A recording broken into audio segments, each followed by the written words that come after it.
लो बेटे, ये मैंने आपको होमवर्क दिया था, मैं आपके साथ ये डिस्कस करने जा रहा हूँ और उम्मीद है कि आपको आसानी से समझ आ जाएगी बात। ये पी कंपनी है और ये एस कंपनी है। पी कंपनी ने एक्वायर किए 8000 equity shares in S company on 1st January 20x1 when retained earnings of S company were 20,000। अब इसके अंदर 3-4 बड़ी अहम बातें हिडन है। पहली बात ये कि डेट्स की कैलकुलेशन में, डेट्स की वर्किंग में आपने एडी और आरडी को देखना होता है। अब एडी आपके पास जिस दिन आपने एक्वायर किया है वो है 1 जनवरी, और आरडी आपके पास यहाँ पर जिस डेट की कंसोलिडेटेड बनानी होती है वो होती है। ठीक है जी, ये होगी ये वर्किंग हमारी डन। दूसरी वर्किंग में कंट्रोलिंग इंटरेस्ट है, नॉन कंट्रोलिंग इंटरेस्ट। अब उसने नहीं बताया हुआ कितने परसेंट है, उसने सिर्फ ये बताया हुआ है कि जी आपने 8000 equity shares of S company खरीदे हैं। आप इधर आएंगे, एस कंपनी के देखेंगे कि टोटल शेयर्स कितने हैं। 10 रुपए का एक शेयर है और ये 1,00,000 रुपए के शेयर्स हैं। तो आप 1,00,000 को 10 से डिवाइड करेंगे तो आपके पास आ जाएगा 10,000 नंबर ऑफ शेयर्स। ये बात क्लियर है? 8 खरीदे हैं तो इसका मतलब है कि 80% आपने एक्वायर किया, 20% आपकी नॉन कंट्रोल। उसके बाद यहां से ही अब आपने देखना है कि हमारी इन्वेस्टमेंट इन एस कंपनी कितनी है। वो है 1,10,000। अब इन्वेस्टमेंट इन एस कंपनी आपकी 1,10,000 है। ठीक है, ये वर्किंग होगी खत्म, क्योंकि आपको इसके अलावा उसने और कोई इंफॉर्मेशन नहीं दी हुई नॉन कैश कंसिडरेशन वगैरह से मुताबिक। अब वर्किंग 4 की तरफ आप गामजन है। वर्किंग 4 है गुडविल, रिपोर्टिंग डेट पर कितनी है। यहाँ पर मैंने ₹1000 ले लिया और बात हमने क्या करनी है, सबसे पहले इस ब्रैकेट की करनी है। Cost of investment 1,10,000, non controlling interest मेरे पास उसने कुछ भी और नहीं इंफॉर्मेशन दी हुई, तो इसका मतलब है कि मैंने प्रोपोर्शनेट नॉन कंट्रोलिंग इंटरेस्ट लेना है। प्रोपोर्शनेट लेने के लिए पहले मुझे इसकी नेटबुक वैल्यू को कैलकुलेट करना होता है, इसकी ये फेयर वैल्यू को कैलकुलेट करना होता है। फेयर वैल्यू क्या है? जब एसेट एक्वायर किया था उस दिन की उसकी रिटेन्ड अर्निंग और एसेट का शेयर कैपिटल।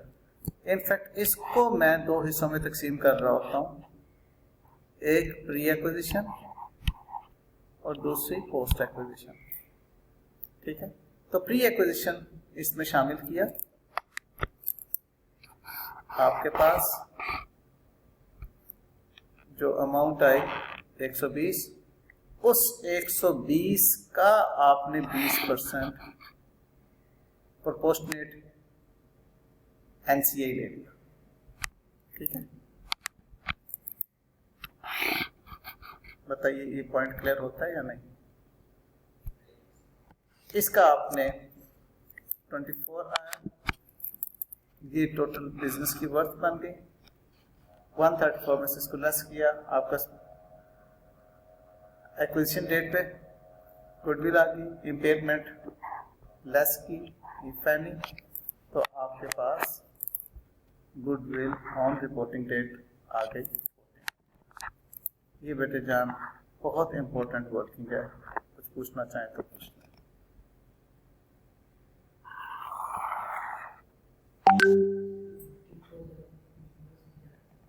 वर्किंग 4 असल में ये कहती है कि आपने जो इन्वेस्ट किया और जो आपके सब वो क्या कहते हैं नॉन कंट्रोलिंग की वैल्यू है, उन दोनों को आप कंपेयर करें पूरे बिजनेस की वैल्यू के साथ। फर्ज कर लिया आप मेरा बिजनेस खरीद रहे हैं, किस तारीख को खरीद रहे हैं? 1 जनवरी 2001 को खरीद रहे हैं। उस दिन मेरे बिजनेस की वैल्यू है 1,20,000 रुपया। अब आप मेरा पूरा बिजनेस नहीं खरीद रहे, बल्कि मेरे बिजनेस के आप 80% शेयर खरीद रहे हैं, ठीक है? मेरे बिजनेस के 80% शेयर्स जो हैं आप 1,10,000 में खरीद रहे हैं, बाकी मेरे बिजनेस के 20% शेयर्स नॉन कंट्रोलिंग के पास हैं, जिसकी वैल्यू 24 बनती है। 24 कैसे आपने कैलकुलेट की? उस दिन की नेट बुक वैल्यू ले ली आपने नेट एसेट्स की, वो 1,20 है, उसकी 20% आपने NCI इसमें शामिल की, टोटल आपके पास ये आ गई। इसका एक और मैं लॉजिकल, सिर्फ आपको एक कॉन्फिडेंस देने की खातिर यहाँ पर एक लॉजिकल कैलकुलेशन करने जा रहा हूँ। मैथमेटिकली आपने उसको रिलेट करना है इस वर्किंग के साथ।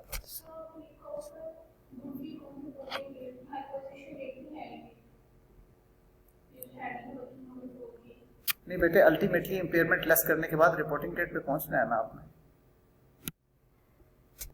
आपने एक्विजिशन रेट कैलकुलेट करने के बाद इंपेयरमेंट लेस करके रिपोर्टिंग डेट पे पहुंचना है ना आपने, इसलिए मैंने रिपोर्टिंग डेट लिखी है इसकी वर्किंग। अब ठीक है, अच्छा देखो जरा, आपने अब अपने ज़हन को इस तरफ ले आओ जिस तरफ मैं बातें कर रहा हूँ। आपने कितना % खरीदा मेरे से? कितने का खरीदा?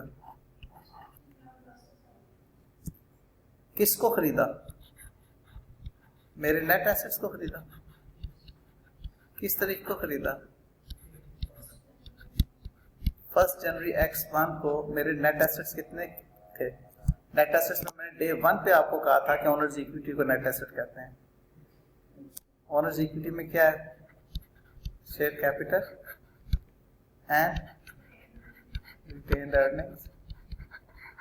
शेयर कैपिटल कितना था?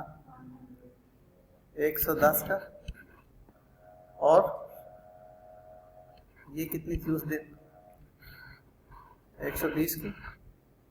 ये 100% को रिफ्लेक्ट कर रहे हैं ना? आई एम सॉरी, 100 और 120।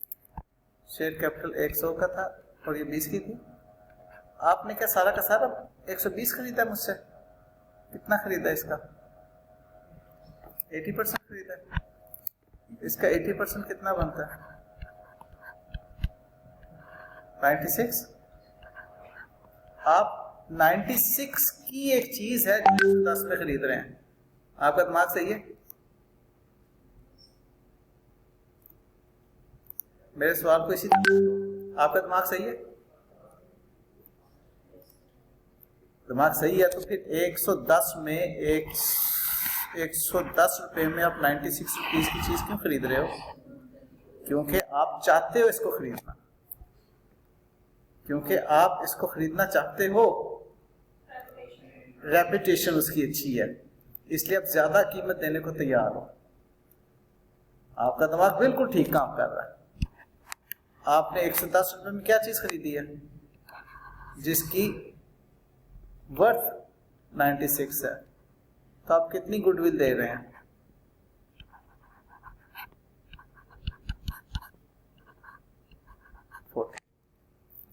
देखो, क्या ये भी आपने 14 नहीं कैलकुलेट की?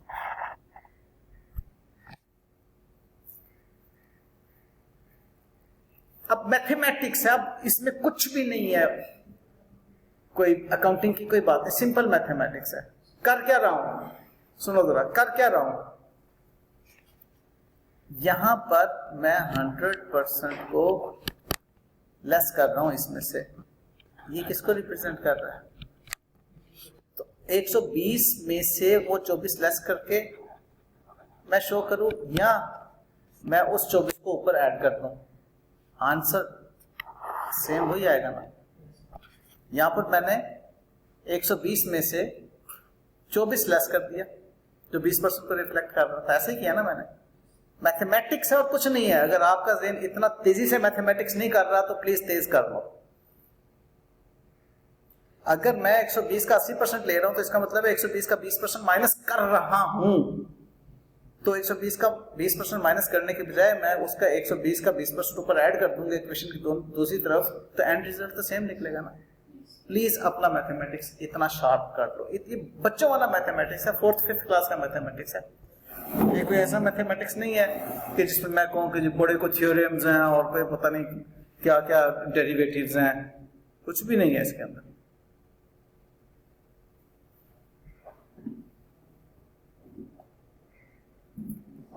तो गुडविल क्या होती है? जब किसी बिजनेस में खरीदने के लिए आपका दिमाग बेताब हो जाए,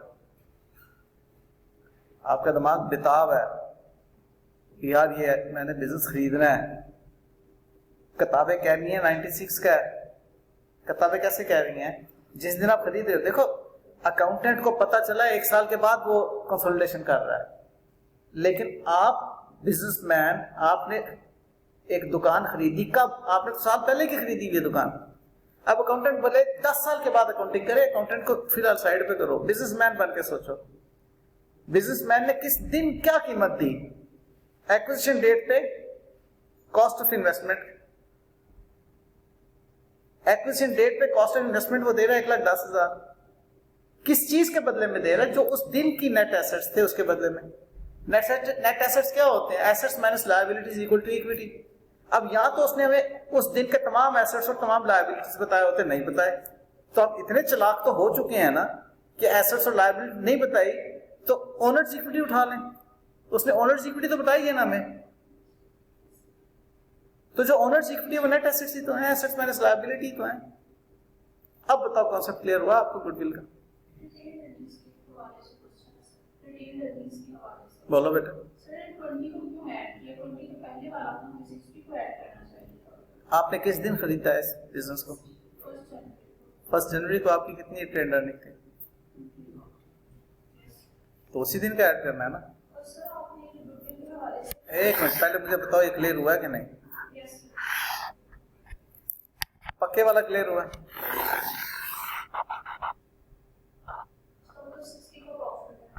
नहीं 60 तो उस दिन पैदा ही नहीं हुआ था। आपने टाइम मशीन में चले जाना है, मेरे अल्फाज सुनना, आपने टाइम मशीन में चले जाना है और टाइम मशीन को रिवर्स करना है। आपने एक्विजिशन डेट पे अपने आप को खड़ा करना है। अब आपको नहीं पता है कि एक्विजिशन के बाद क्या हो रहा है। मैट्रिक का रिजल्ट जिस दिन आया था उधर खड़े हो जाओ। अब आपको नहीं पता कि जी मैट्रिक के बाद आपने क्या फैसला किया, एफए करना है, एफएससी करना है, एमकॉम करना है। आपको नहीं पता कि आपने उसके बाद क्या फैसला किया, सीए करना है कि चार्टर्ड अकाउंटेंट नहीं बनना, डॉक्टर बनना है, डॉक्टर नहीं बनना है, इंजीनियर। आपको नहीं पता आगे क्या हुआ। आप टाइम मशीन से रिवर्स पे जाओ, एक्विजिशन डेट पे खड़े हो जाओ और देखो एक्विजिशन डेट पे आपके नेट एसेट्स कितने, उसको आपने उस दिन कितने का खरीदा। अब आप कहो कि मैं अक्लमंद या मैं बेवकूफ।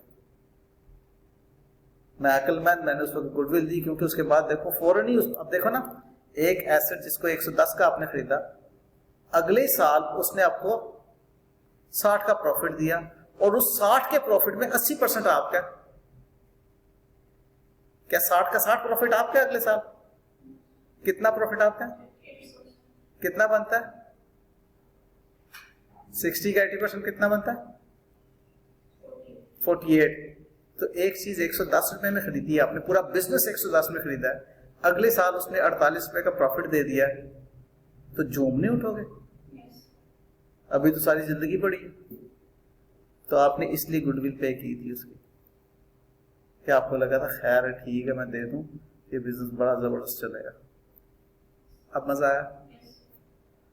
अब इसी बुनियाद पर देखो, अब आप टाइम मशीन से वापस आ जाओ, बल्कि इधर ही आप आ गए हो। आप करंट डेट पे आ जाओ, जो आपकी रिपोर्टिंग डेट है आज की रिपोर्टिंग डेट पे आ जाओ और आप कहो कि जी इन 2 सालों में या 1 साल में या 50 साल में या जो भी आपका रिपोर्टिंग और एक्विजिशन का पीरियड का दरमियान में वक्फा है, गुडविल इंपेयर तो नहीं है? सिनेरियो कह रहे नहीं, कोई इंपेयर नहीं। इसमें जितनी गुडविल उस वक्त थी उतनी गुडविल आज भी है इसकी। गुडविल इंपेयर कब होती है? जब बिजनेस के अंदर कुछ बैड रेप्यूटेशन आ जाए, कोई मसले मसाइल हो जाए, उसके लिए कैलकुलेशन है बाहर, वो कहता नहीं इम्पेयर हुई। अब आप आ जाओ अपनी टाइम मशीन को दोबारा इसी जगह पर लेकर आओ। वो कहता है जिस दिन आपने एक्वायर की थी, इस बिजनेस को एक्वायर किया था, उस दिन इसकी आपने NCI वर्कआउट की थी 24। अब उसके बाद बिजनेस ने कितना प्रॉफिट कमाया, उसमें से कितना आपसे ताल्लुक नहीं रखता और कितना आपसे ताल्लुक रखता है।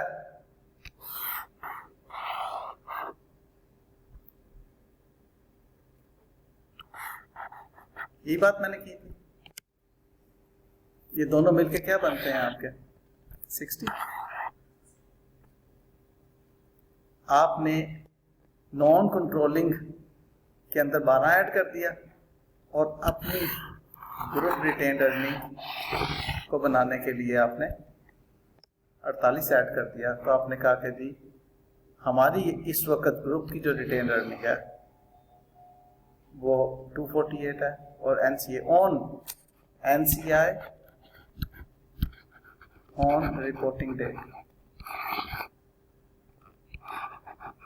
36 है और group retained earning on reporting date 248। समझ आई? ये वर्किंग 4, 5 और 6 बहुत इंपॉर्टेंट। अब जी बेटे जान, ये इस सवाल में उसने आपको कहा कि पी कंपनी का retained earning on reporting date ये है, ये यहाँ से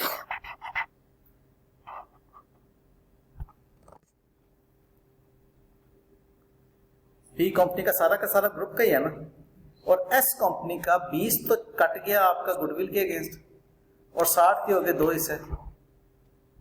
60 के 2 हिस्से किए हैं ना आपने।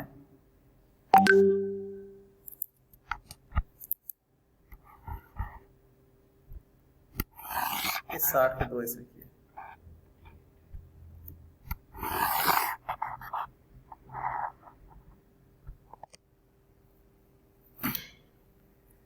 इसी 60 हिस्से कर रहे हो ना।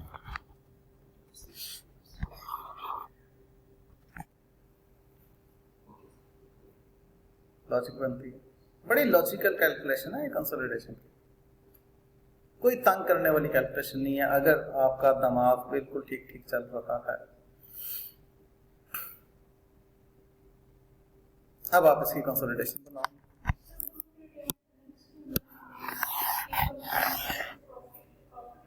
जी बेटे जान, ग्रुप रिटेन्ड अर्निंग ले रहे हैं ना, ग्रुप रिटेन्ड अर्निंग ले रहे हैं ना।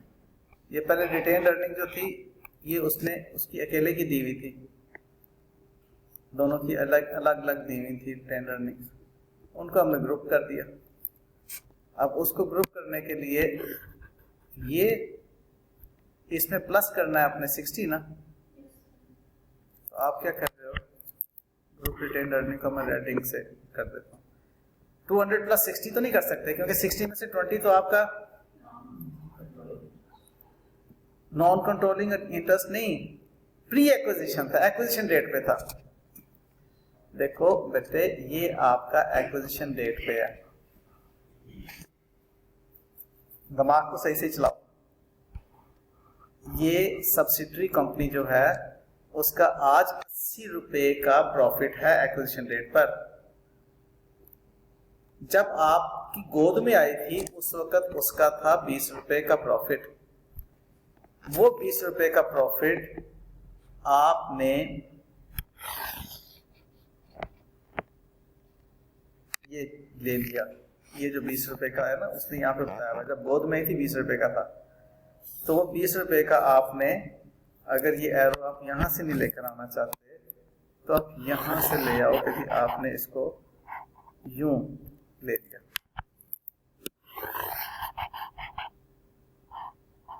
ठीक है, और इस 20 रुपए को उठाकर आप यहाँ ले गए गुडविल की कैलकुलेशन में। ये तो हो गया खत्म, कैंसिल। अब आपकी गोद में आने के बाद सब्सिडरी ने कितना प्रॉफिट कमाया? 60। उस 60 में 20% 12 रुपए जो है वो एनसीआई का और 80% 48 रुपए जो है आपका। आप क्या किसकी कैलकुलेशन करें? आप ग्रुप की कर रहे हैं, तो ग्रुप मिलाकर 48 और 200 248 के प्रॉफिट पे पहुंच गया।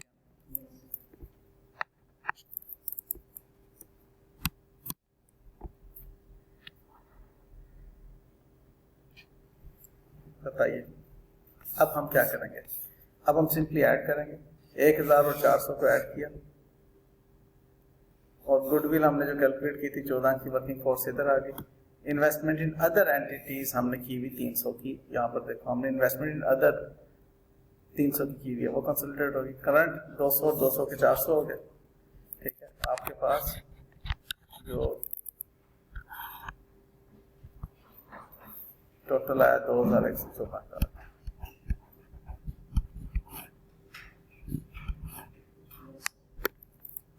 भी अब आपका इधर भी 2114। आपने क्या किया? शेयर कैपिटल और ग्रुप रिटेन अर्निंग्स को पहले टोटल कर लेना है आपने। इसका फॉर्मेट देख लीजिएगा। ग्रुप रिटेन अर्निंग वहां से 248 की आ रही है और ये जो आपके पास ग्रुप रिटेन अर्निंग उसमें आपने एनसीआई को ऐड किया, टोटल 984 बन गया।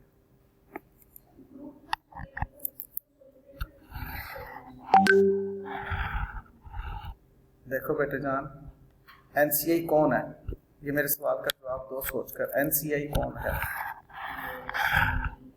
नहीं, गलत जवाब। एनसीआई कौन है? गलत जवाब। एनसीआई कौन है? गलत जवाब। एनसीआई कौन है?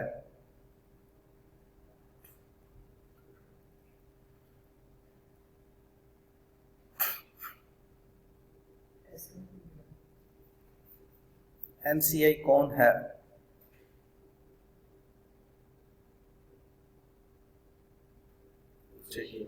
यस, दूसरे शेयर होल्डर्स एनसीआई। किस में? एस कंपनी में। एस कंपनी में कौन कौन शेयर होल्डर है? P company and others NCI. अब जब मैं उसकी सारी बैलेंस शीट लेकर आ रहा हूं, अब जरा देखो, इसमें एस कंपनी के टोटल एसेट्स इधर रखे हैं ना। इन एसेट्स में अदर शेयर होल्डर्स ने भी तो इन्वेस्ट किया हुआ। इन एसेट्स में अदर शेयर होल्डर्स ने भी तो इन्वेस्ट किया हुआ ना। तो अदर शेयर होल्डर्स को भी तो मैं ओनर्स इक्विटी में शो करूंगा। ये मेरी बनती है total owners equity. NCI share holder है कौन? जिनके पास कंट्रोल नहीं है, नॉन कंट्रोलिंग शेयर होल्डर्स हैं ऑफ द सब्सिडरी कंपनी। जरा देखना आप, यह है पी कंपनी। पी कंपनी के शेयर होल्डर कौन है? पी कंपनी के शेयर होल्डर हैं सपोजली यू एंड आई। हम दोनों पी कंपनी के शेयर होल्डर हैं। ये एस कंपनी, ये शेयर होल्डर है। हम दोनों ने मिलकर पी कंपनी को फॉर्म किया हुआ। एस कंपनी के शेयर होल्डर कौन है?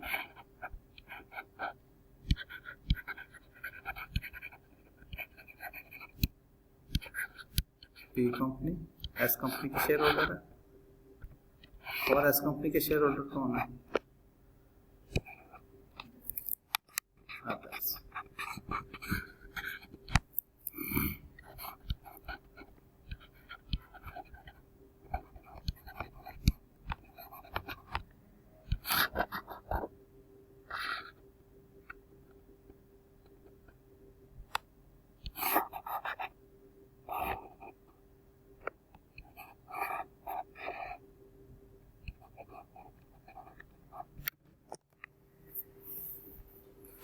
हम क्या करते हैं, हम पी कंपनी और एस कंपनी को कंसोलिडेट करते हैं, इसको कहते हैं ग्रुप।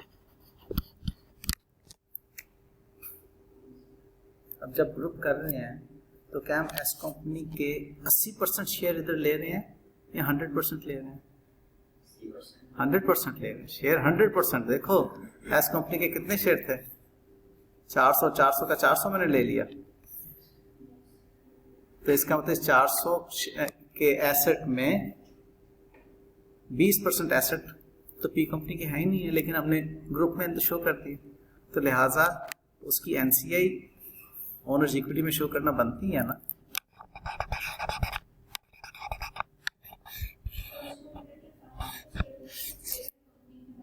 यस,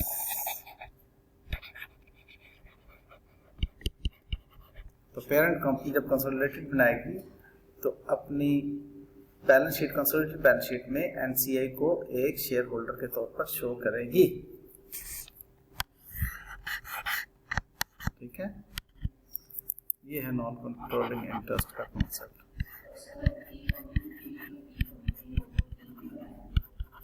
बहुत उम्दा सवाल है।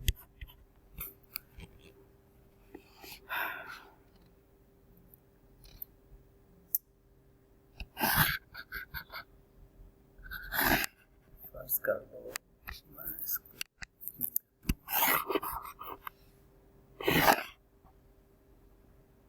इस कंपनी की भी एक पीपी कंपनी है, उसने पी कंपनी का एक्वायर किया हुआ है और पी कंपनी ने एस कंपनी का एक्वायर किया हुआ है। ठीक है, तो अब ऐसी सिचुएशन में क्या हो जाएगा,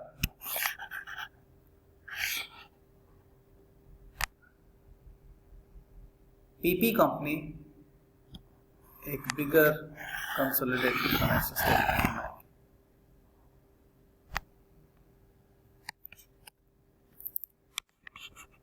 एक ये ग्रुप बन गया और ये ग्रुप बन गया। अब पीपी कंपनी भी कंसोलिडेटेड फाइनेंशियल स्टेटमेंट बना रही है, पी कंपनी कंसोलिडेटेड बना रही है। यहाँ पे एक बहुत उम्दा नुकता आ जाता है, वो सुनो, बहुत उम्दा नुकता है। पीपी कंपनी लिस्टेड कंपनी है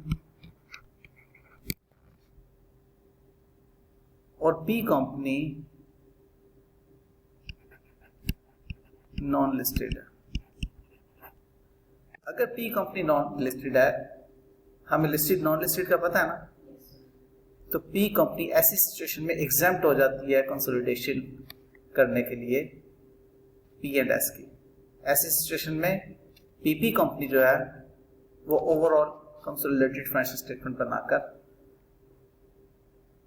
पब्लिक को भेज देगी। लेकिन अगर पी कंपनी भी लिस्टेड कंपनी है तो फिर ये भी कंसोलिडेशन बनाएगी, दोनों कंसोलिडेशन, फिर ये एग्जेम्प्ट नहीं होगा।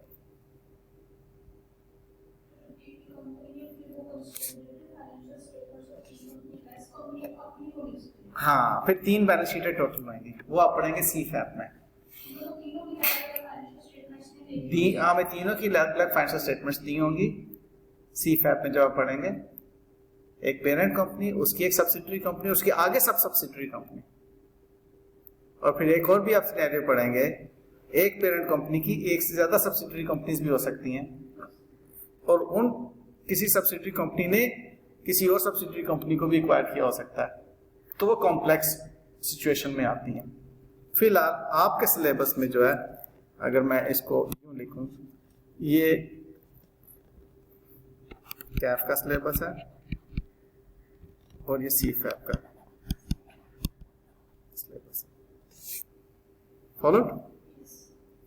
तो हमें फिलहाल पेरेंट कंपनी कंसोलिडेट करती हुई नजर आएगी, सब्सिडियरी कंपनी को, पीपी कंपनी वाला कॉन्सेप्ट नहीं फिलहाल। एग्रीड? चलो, अच्छा, अब बेटे आपके ज़हन में जो एनसीए से मुतल्लिक सवाल था क्लियर हो गया? अब उन्हें तमाम एसेट 100% ऐड कर दिए, लायबिलिटीज भी तमाम 100% ऐड कर दी, कंसोलिडेशन बन गई। अब इस सवाल को आपने भरपूर तरीके से एंजॉय करना है। आगे चलते हैं, यही बातें अब आगे बहुत ज्यादा मरतबा रिपीट होंगी।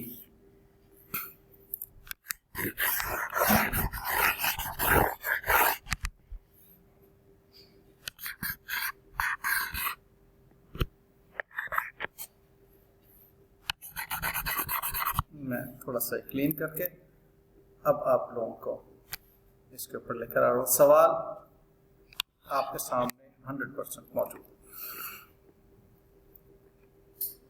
पी कंपनी ने कितना एक्वायर किया, कब एक्वायर किया, कितने में एक्वायर किया, उस दिन रिटेन अर्निंग कितनी थी, ठीक है। पी की पॉलिसी है to recognise non controlling interest at the rate of at proportionate, वही जो पिछली मैंने बात की है वही वाली अभी चल रही है, ठीक है। और ये पी के बैलेंस शीट और ये एस की बैलेंस शीट, ठीक है। ये पी की इन्वेस्टमेंट और अदर एसेट्स और ये एस की इक्विटी प्रीमियम और रिटेन अर्निंग और करंट लायबिलिटीज, कुछ भी नया नहीं है। मैं आपको कॉन्फिडेंस देने के लिए कहूँगा कि इस क्वेश्चन को खुद से सॉल्व करें अभी और इसी वक्त, भले 5 मिनट लगाएं, 10 मिनट लगाएं, 20 मिनट लगाएं, जितना भी करें। मैं हाइड कर रहा हूँ इसको, सारी वर्किंग को, और आप इसको प्लीज़ खुद से सॉल्व करें। बाद में वर्किंग आपके सामने शो करूँगा। मैं पॉज कर रहा हूँ रिकॉर्डिंग। हो गया, ये तो क्लास का टाइम आगे निकल गया। तो चलो ये फिर आपको मैं होमवर्क दे रहा हूँ ये वाला, ठीक है बेटा। ये नेक्स्ट क्वेश्चन आपका होमवर्क है। अगर तुम कहती हो तो नहीं देते, सीधा एग्जाम देना आई कैप का। हाँ हाँ हाँ, नहीं यकीन करो, क्या जरूरत है टेस्ट टेस्ट करने की, एम खाम का खुद खुश हो जाता है।